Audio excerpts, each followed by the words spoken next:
Today, I'm making a video about one of the most iconic Apple design products of all time. This is the 2013 Mac Pro, and you can get these for about $150 to $200 these days. And they're still widely capable machines with amazing hardware. I've upgraded this one to have a 1TB SSD, but outside of that, the rest of it is stock from 2013, and we're going to be seeing what it can do in 2026, and if you should pick one up for just day-to-day tasks, gaming, web browsing, video editing, anything like that. But before I get into this week's video, I just want to mention that a very small percentage of people that watch my videos are actually subscribed. But subscribing is completely free, and it's a great way to support my channel. And if subscribing is not your thing, liking the video helps out a lot too.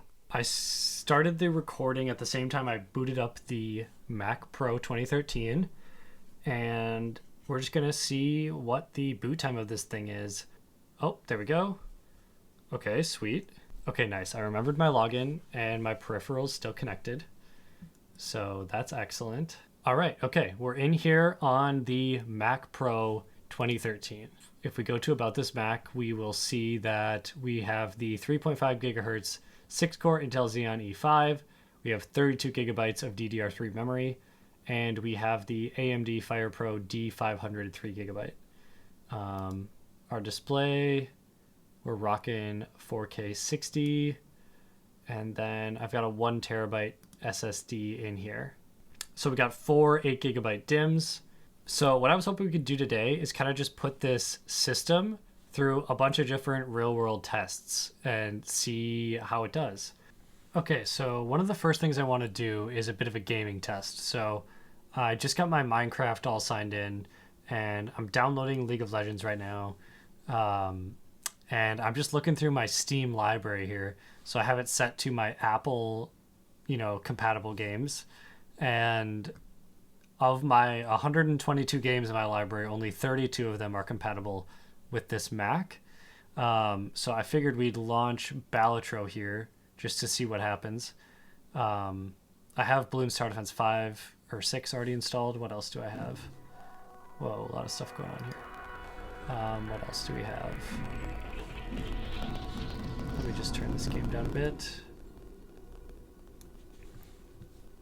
All right. I don't think you can play Rocket League, although it's compatible. I don't know if you can actually play once you get into it. But let's take a look at Balatro here. Not a lot of settings we can change. What happens if we switch to borderless? Okay, cool. I also want to mention, I don't think I've mentioned this in this video, but I'm running this Mac Pro through a capture card. So there should be no frame loss or performance loss from doing a recording, because I'm recording on a secondary computer that should have no issue. So if we just click play here, okay, here we go. Got a new run. Okay, it's not like the least choppy, but it's running fine. Just want to see once we get some crazy animations going. Yeah, I mean, this is this is a phone game, right? So this should ideally run on here, but I was just curious to see the performance. It's not amazing, but I would say it's acceptable for what we're trying to do here. Definitely buy a Buffoon pack. Okay, sure. Yeah, this game's running fine. No complaints, no complaints. Let's hit back and let's get into Minecraft here. Okay, it feels honestly super weird to be gaming on this machine.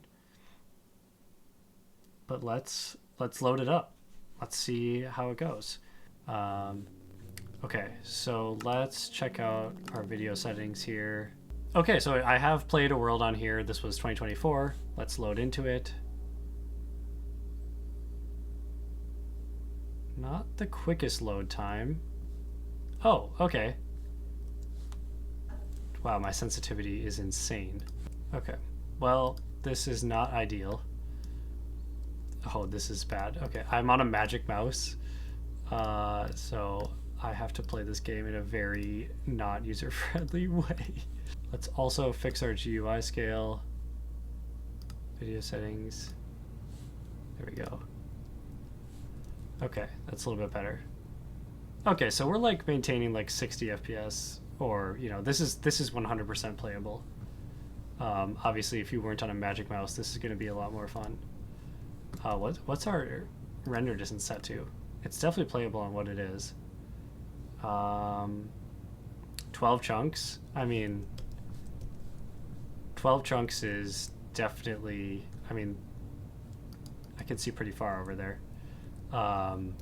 Let's change it even higher and see like what if we crank this. How does it do? 22. Let's go to 32 chunks. Okay. Oh wow, this is fine. This feels honestly the same as it felt before. So I guess that's pretty awesome. Okay, sweet. You're dead. Thank you. Okay, so I would say Minecraft is a pass. Minecraft is a pass. Balatro was a pass. Obviously, Minecraft is a pass. Both playable. Obviously, this isn't the most like intense Minecraft gameplay, but if we're stable at this level, I mean, you can basically play the game. This is beyond playable. So feeling pretty good about this. But yeah, that's Minecraft running on the 2013 Mac Pro at 60 FPS on the latest version. So that's pretty sweet. All right, let's check out Final Cut Pro here. And I'm going to do my standard video test, which is when I take this one 4K video and export it without allowing background rendering. So we're just going to drop that in here and render it as soon as it's ready. Okay. Share, export file. Let's make sure we export this in 4K. Format. Computer. And we want 4K, and we want better quality. Okay. So here we go. We are not background rendering yet, so we're going to hit export here. And this is just over a 9-minute 4K video. And when I exported this on my M4 Mac Mini recently, it exported in 4 minutes and 34 seconds. And on the M1 MacBook Pro, it exported in 5 minutes and 15 seconds. So that's the export time on a 2024 Mac Mini M4. Oh, and also a 2020 MacBook Pro on running the M1 chip. So we'll see how this one stacks up against it. This computer came out 13 years ago, so we're not expecting to be breaking any speed records here, but I am curious to see how this export goes. All right, that was insane. It just finished the export. How does it look? It looks correct. It looks correct. That took 1 hour, 16 minutes, and 38 seconds to export a 9-minute video in 4K. So I was just starting to think that this machine was really holding up pretty well for 13 years old, but that definitely showed its age. Another thing to consider about that is when this computer was invented 13 years ago, a lot of these like modern video codecs just simply didn't exist. So this machine has essentially 0 optimizations for that type of encoding, especially if you consider like the GPUs on here. They have no cores, or nothing in the hardware or the software supports those codecs, versus anything more modern is going to have like chipsets on the actual hardware that are built for decoding those types of things or encoding those types of things. So that was pretty bad. Something else I wanted to do is just like some basic web browsing. Wow, this is taking a while to open. I just wanted to see, okay, this computer is starting to show its age. Let's type in YouTube here and see what we can see. So let's type in 4K nature, get a little bit of a benchmark as to how well this performs. Here we go. Sure, let's do this. Okay, so speaking of that, let's check out a speed test here. We have fiber internet, so we have a Ethernet cord plugged in, 1000 megs up and down. So it looks like this is capped at around 500. So that's fine. Okay, I mean, this is definitely an acceptable internet speed for the big 2026. So that works just fine. Another thing I wanted to test is like, I have Apple TV Plus. Can I still use this app? Oh, yeah, sure enough. Will it play back if I try?